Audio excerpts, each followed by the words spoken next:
I joke that it is my fault that we chose adoption.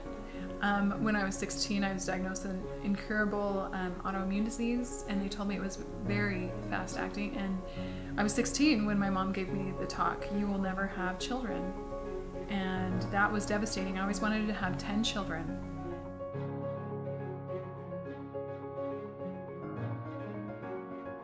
I told him everything on the first date, that I had an incurable disease. I was starting life support the next week. I had gotten my dialysis support and I needed a kidney transplant. And all he said was, "Oh, what do you say to something like that?" And we dated. We knew right away we wanted to get married. We still had hopes and plans and dreams. We still dreamt that maybe I could have a redheaded baby.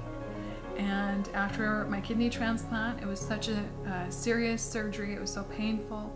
We found out where my kidney came from, and that was enough for me. Just the basic knowing that my kidney had come from someone who had lost their life and their loved ones had given this gift to us. I knew we couldn't sacrifice that.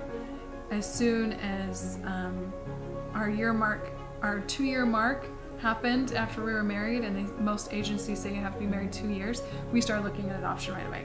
The paperwork was so extensive, it took us 10 months to get the paperwork done, and that was traumatic enough, having to do that.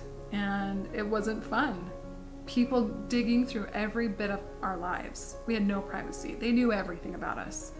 And they were asking our friends and family about us with our permission, but it was still uncomfortable.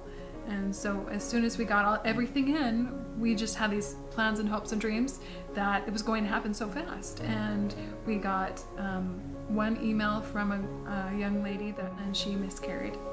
And then it was another 4 months, 3 or 4 months before we got another contact, and that was it. We had gotten a couple in between that they never were interested enough to follow up. We got our first birth mom's email, and it was right. It felt right. It came together. We had so much in common. We were emailing multiple times a day, and we were matched a couple months later, and our son was born 4 months after we had first contact with birth mother. It was 20 months with the agency from start to finish when we were placed. And then you go through the waiting game, and I had nightmares every night of my son's life for those first 6 months until you can go to court, and that's when that child is actually legally yours. You have those nightmares.